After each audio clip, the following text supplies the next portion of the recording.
All right, you guys, we're here in Santa Rosa, New Mexico. Very, very scenic place. The wind's actually blowing a little bit. It's trying to sprinkle on us and whatnot. So I don't know how good the audio is going to be, so I'm probably just going to climb back in my truck and finish this one up. I was kind of wanting to do one outside the truck though, but at least back up a little bit so you're not just staring at red paint. But well, now the wind settled down, so maybe I can just go ahead and do this one outside the truck. Here's my trailer, or well, that's a trailer, it's not my trailer.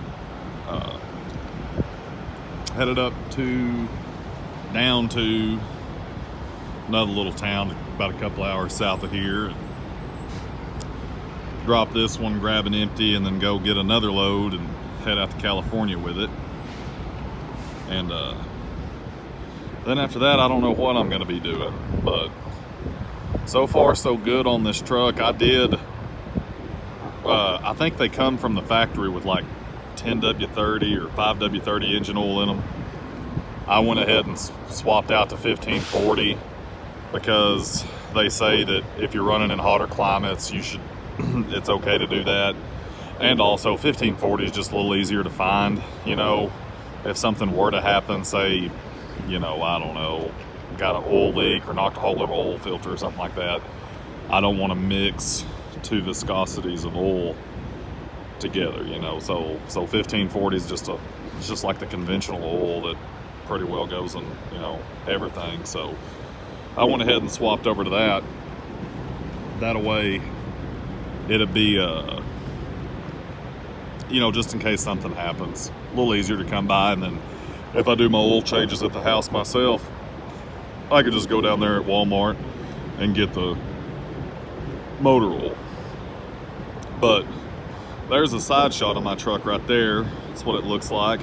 It's actually a little brighter red than what it's showing up on the camera.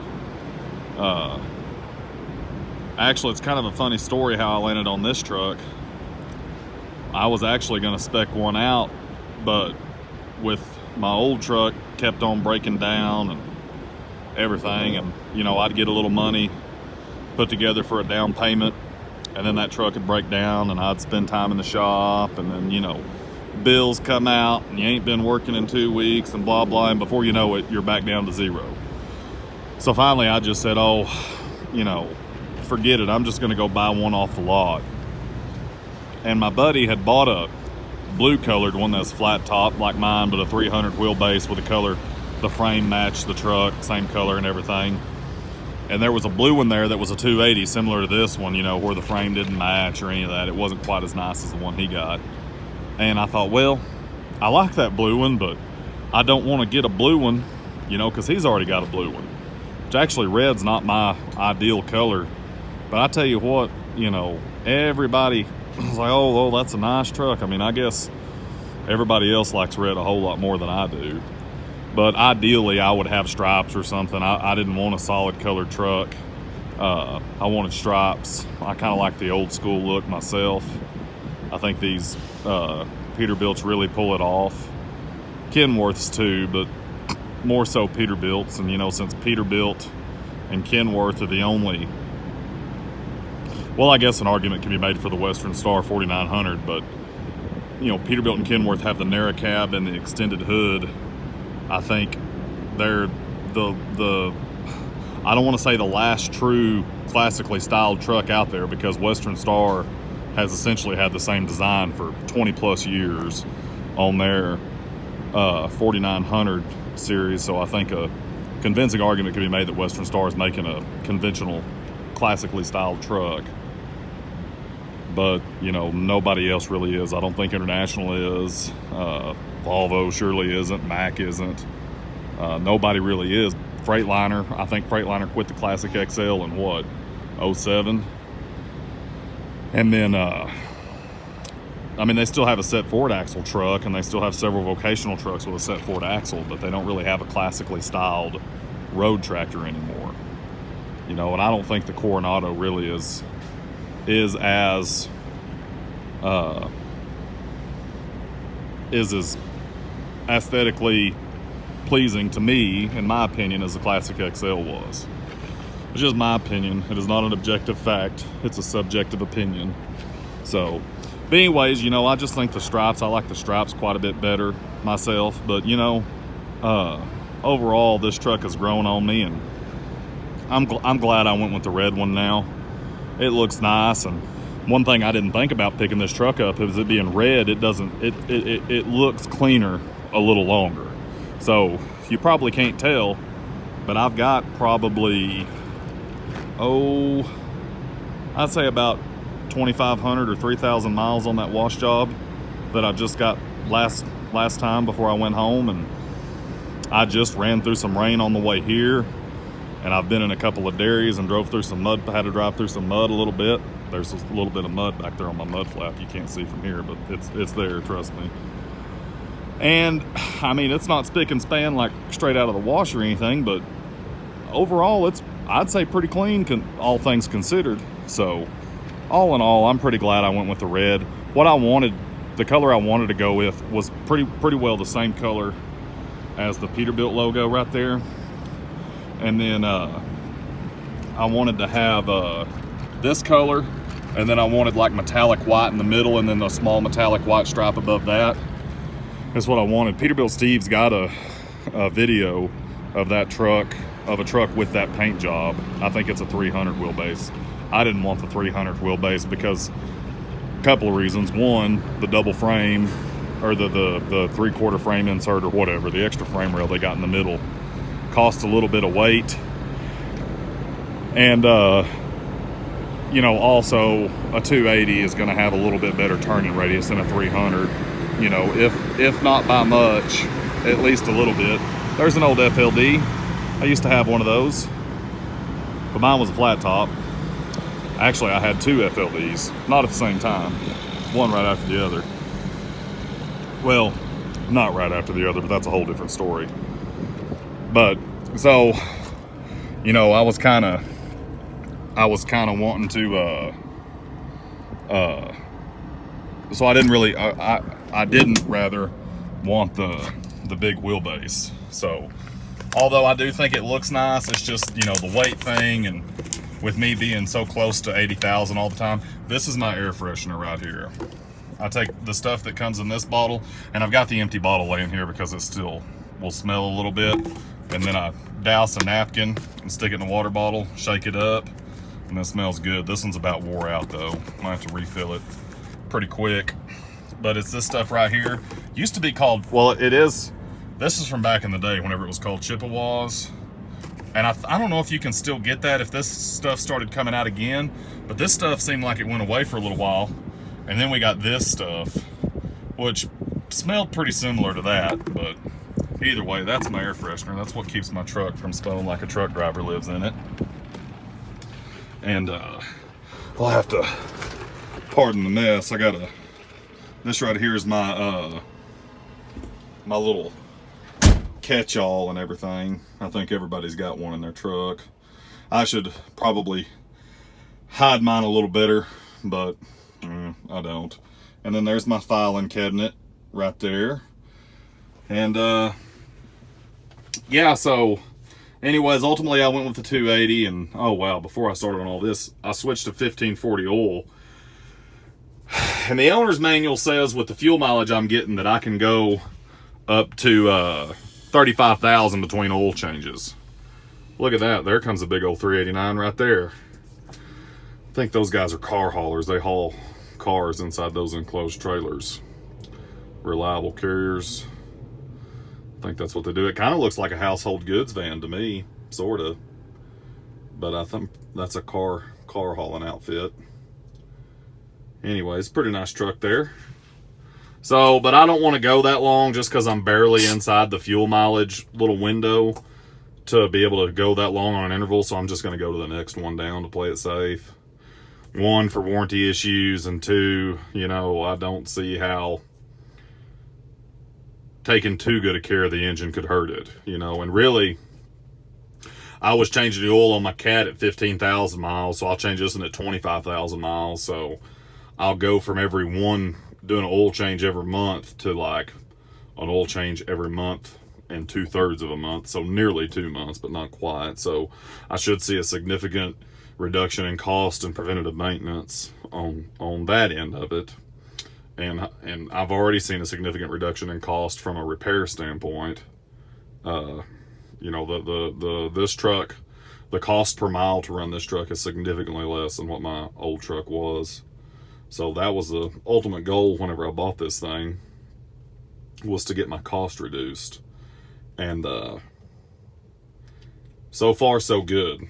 And I don't plan on keeping it long. I plan on just keeping it till the engine warranty runs out, and you know, just sending it on down the river and on to the next one.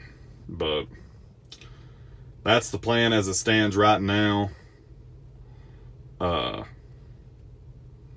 You know, probably, I'm sure if anybody's watching this video that's in the trucking business, probably wondering why I went with a hooded truck instead of a fuel squeezing truck, like say that International Pro Star right there, or that 579 Peterbilt right there, or any of the myriad of trucks that's sitting here, that Cascadia especially. I think those are touted as the most fuel efficient trucks on the market right now. And the main reason, well, I won't lie to you, the main reason is aesthetically, I prefer the hooded truck. I mean, like, I'm a truck enthusiast. Some guys like classic cars. Some guys like, I don't know, exotic vacations. I don't know, whatever. You know, some guys like motorcycles, guitars, guns, whatever. Everybody kind of has their little thing. My thing is big trucks. I've loved big trucks ever since I was old enough to notice them. And, you know, all my whole life I've loved them. So I always wanted a nice one. I never in a million years thought it was going to be a brand new 389. I always thought that I would end up with like a 94 or 95 379 that was, you know, well taken care of, and that's kind of what I thought I'd end up with. But, you know, ultimately things happened to where my old truck was costing me so much money. I thought, well, you know, I sure don't want to go buy you know, spend 3 times the money what a FLD cost on a 379 to probably be in the same situation. I mean, can't say it with any degree of certainty, other than, you know, the best indication of the future is history. So if I've got a 22-year-old truck that's been very problematic, and then I go buy another 22, 23-year-old truck, I shouldn't be surprised in the case that it turns out to be problematic as well. So I just said, you know what, I'm just going to get a brand new one. So I went with this one, and so that's the first reason, is aesthetics. You know, I prefer the classically styled trucks. I like the whole, I guess, I don't really know if it's a subculture or whatever of you know, trucking or what have you. But I like the, you know, I like the look of a truck. You know, I like the squareness and the chrome and the shininess and the big motor and all that jazz. You know, all that stuff that every you know, that you just don't see too much of anymore. Second reason that I got this one, which it's but there's 3 reasons. Second reason was resale value. So if you get on the internet and look, generally speaking, PACCAR trucks are going to hold their value better than Freightliner, International, or Volvo. I don't know why, but they do. And then secondly, to add to that, hood PACCAR trucks, a W900 and a 389, are going to hold their value better than, say, a 579 or a T660 or something like that, which, you know, or a Peterbilt 386, which essentially a Peterbilt 386 is a 389 with a setback axle and a sloped hood on it. Now, logic would tell you that the truck that makes you the most money, that has the lowest bottom line, gets the best fuel efficiency, is gonna be the one that holds its value the best. But for some reason, that just doesn't bear out in the market, and I don't know why. Okay, the third reason I went with a Peterbilt over a Freightliner or Volvo or International was service after the sale, right? So, I mean, every other truck you see out here is a Freightliner, Cascadia, or International Pro Star. So that tells me that these dealers are turning out tons and tons of volume. And, you know, I'm not saying that they wouldn't have time for me. Should I have a problem? But it might be reasonable to assume that they don't, that they're not going to have time for me. Or if they're wheeling and dealing thousands of trucks a year to a trucking company, I mean, are they really going to be upset, you know, if I'm unsatisfied and take my business elsewhere?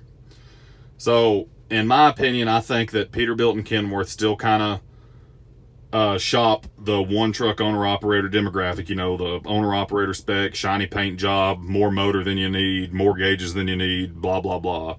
All the stuff that I bought. So, with that, and, you know, I don't know this from experience. This is my first brand new truck. With that, the inclination was, well, if Peterbilt has a smaller share of the market and a high volume of dealers, which they do, they've got a large number of dealers and a smaller share of the market, then theoretically, should I have a problem, I should be able to get into a Peterbilt dealer more quickly than I would a Freightliner, International, or Volvo dealer. Now, I don't know that from experience. It's just speculation. Every truck I see is a Freightliner. So, and you know, logic would lead you to conclude that Freightliner is probably pretty busy at their dealers with repairs and whatnot. So, that was the second reason, was service after the sale. And I already went over, just because I like it, resale value, service after the sale. Yeah, man, crank that wheel. Don't freaking run into me, dude. Did you see that guy? He was just looking out the window, cruising right for my hood. Goodness grief. And I'm backed way up in the spot, too. Anyways. So we had, just because I like the truck, sorry, I lost my train of thought. Just because I like the truck, number one. Number two, service after the sale from a market share perspective. And that was number three, actually. Number two, resale value. Number three, service after the sale from a marketplace perspective, or a market share perspective. Peterbilt has less market share than Freightliner. So, fourth reason, and why I didn't go with a Kenworth W900, is Kenworths are heavier, and doing what I do, tare weight matters. As a matter of fact, this truck is really a little bit too heavy to be doing what I do. But I didn't have time to spec one out light and then wait and try to keep mine on the road while I was waiting on that one and so forth and so on. So I just bought this one. And I play the fuel game. And it's not, I mean, it's a little inconvenient, but it's not the end of the world. You know, just kind of trying to figure out what I weigh, how much fuel I can carry, where the next fuel stop is, blah, blah, blah, you know. It's a little inconvenient, but it's not anything that can't be done with a little simple math. So a Kenworth is just pretty well flat out too heavy. I don't know how true this is, but I've heard a good general rule of thumb is a W900 is going to be about 1,000 pounds heavier than a comparable Peterbilt. Now, I don't know how true that is because I've never driven a W9, but I know I've heard it from enough people to, you know, not to you know, take it with some weight. And also, I really prefer a Kenworth flat glass, for those of you who know what that is. It'll be a Kenworth with a flat windshield, and it'll have a removable sleeper, unlike an Aero cab, where the cab isn't really as inset as far against the sleeper like this way. So with a Peterbilt with a narrower cab like it has, it just to me has a more appealing look to it than a Aero cab W900. Not a flat glass W900. Flat glass W900, I love those trucks. My only complaint with them is where this truck here has a big hole sleeper all the way around. The flat glass Kenworth would be a little hole, and there'd just be a little hole here between the chairs, and that's all there would be. And but anyways, so that pretty much, I hope that kind of, stuck my hand in front of the camera. Hope that kind of explains why, you know, kind of my thought process behind it. It wasn't entirely without warrant or without merit, but I'm not going to sit here and lie and say that, well, Peterbilt has the lowest cost of ownership and I can dictate it through market analysis and whatever, you know, because it's not true. You know, I was just like, okay, a Freightliner is going to get better fuel mileage, but it's going to have lower resale value. A Freightliner is going to have to get a lot better fuel mileage than the Peterbilt, which it'll get better, don't get me wrong, but it's going to have to get a lot better and consistently better in order to keep up with the resale value of the extended hood Peterbilt. And also, I weigh 80,000 practically all the time. And I drive the speed limit too, because, you know, my stuff I haul is it's a temperature, you know, it can't get above a certain temperature, but there's no refrigeration unit. So you can't, I mean, I guess you could lollygag, but I just never want to in case something were to happen. You know, I want the load to be far enough along as it can be, you know, so should something happen, if someone has to come repower my load, then at least I got it a little further along, and maybe there's not as much pressure on the next guy to get it going. And I don't haul butt everywhere, you know, just about 70, you know, unless I'm in a hurry, then I'll click it up and do the speed limit if I'm out west. But if it's just a regular old day, I cruise 70, you know. So, but yeah, that's kind of the general thought how I ended up with this truck, because my first truck I was going to buy was a Western Star 5700 XE, because it has an aerodynamic shape to it, but the inside of it's still classically styled like my very first truck, which is the 98 Western Star, and the dash in that 2018 or 19 5700 XE is practically indistinguishable. I mean, looks like it's a little nicer, maybe have a little better material, but it's the same shape, same color. It's practically indistinguishable. And me personally, I like a truck to look like a truck on the inside. I don't like it to look like some kind of a, you know, Kia SUV or something. You know, I like the bright bezel gauges and a million switches and so forth and so on. So that was the first truck I was thinking about buying. Sorry about that. And then ultimately I settled with this one. But anyways, I think 22 minutes is plenty of rambling. Still planning on doing a truck tour. I want to get a little more free time, and I want to have my truck vacuumed and everything. I don't have it vacuumed right now. I mean, I don't wear my boots anywhere besides the floor mat, but still, you know, there's lint and fuzzies and things like that. I want it to be in pretty well tip-top shape. I mean, even though my bed's made right there, I mean, it's still wrinkly. I should have straightened it out before I even started this video, but I didn't, because I got up in a hurry this morning and just sat up and didn't straighten it out like I should have. Either way, look at that. It looks like my tank's sweating, but really it's just sprinkling rain. Anyways, so so I'm still planning on doing a truck tour. I really want to get a GoPro to mount up on my dash, so maybe I can do some like road footage or something, you know, while I'm driving. Show y'all some of the places I go, because I see some beautiful scenery. See some unique places pulling this milk wagon, because I'm not always in the city. In fact, most of the times I'm in a rural area, which is another thing I like about doing what I do. I like being in the rural area. A little shy on amenities, but it's a lot shy on the BS. So that's what I like.